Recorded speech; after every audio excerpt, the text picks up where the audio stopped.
When caring for individuals with developmental disabilities, it's important to understand the tools that guide end-of-life medical decisions.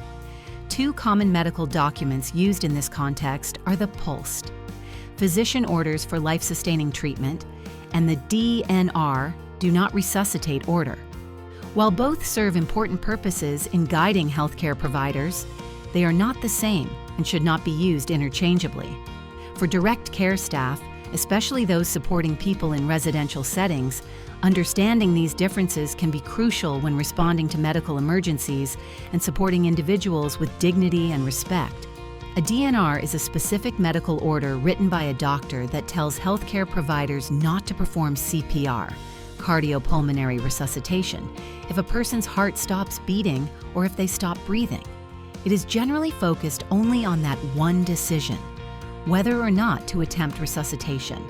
DNR orders are most commonly used when a person is seriously ill or near the end of life, and when CPR would either not be helpful or would not align with the person's wishes for how they want to be treated. In contrast, a POLST form is much broader. POLST is a set of medical orders that outlines a person's preferences for a range of life-sustaining treatments. These include not just CPR, but also interventions like mechanical ventilation, feeding tubes, IV fluids, and hospital transfers. It is typically completed with input from a healthcare provider and is meant for people who are seriously ill or frail and likely to face a medical crisis. The POLST form travels with the person across care settings, hospitals, nursing homes, group homes, or even in the ambulance, so that all providers are aware of and honor the individual's treatment preferences. One of the key differences between the two is that a DNR can be just one part of a POLST. In fact, a POLST form may include a DNR order, but it also provides additional information that helps ensure the care team knows what treatments the person does or does not want beyond CPR. For example, someone might choose not to be resuscitated but still want to be taken to the hospital for pain management. The POLST makes those wishes clear, while a DNR does not cover these details. It's also important to know that POLST forms are medical orders signed by a physician, nurse practitioner, or physician assistant, and they must be followed like any other medical directive. In most states, they are recognized across all healthcare settings. A DNR, while also a physician's order, may not always travel well between settings unless it is part of a formal POLST or accompanied by a recognized document, like a state-specific bracelet or wallet card.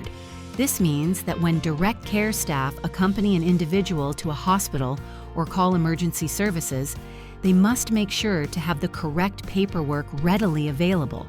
For individuals with developmental disabilities, making decisions about POLST or DNR orders usually involves their legal guardian, healthcare provider, and when possible, the individual themselves.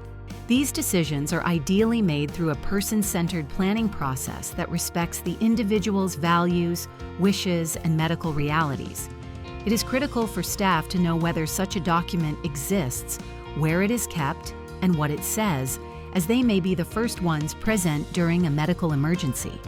Clear communication, documentation, and regular training help ensure everyone on the team understands the expectations. Let's consider a scenario to clarify how these documents function. Imagine you are working in a group home with Sam, a man in his 60s with developmental disabilities and a long history of heart disease. Sam has a POLST form that indicates he does not want CPR or a ventilator, but does want to be treated with antibiotics and pain medications, and to be transferred to the hospital if he becomes seriously ill. One night, Sam collapses and becomes unresponsive. As the direct care staff on duty, you immediately call 911 and present the POLST form to the emergency responders. Because of this document, they understand Sam's wishes and do not attempt CPR, but instead focus on comfort measures and transporting him to the hospital for pain management and evaluation. Without that form, responders might have been obligated to attempt full resuscitation, potentially causing distress and going against Sam's expressed wishes.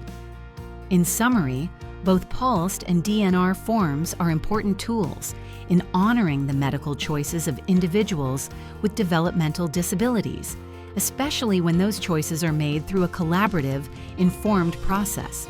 However, they are not the same.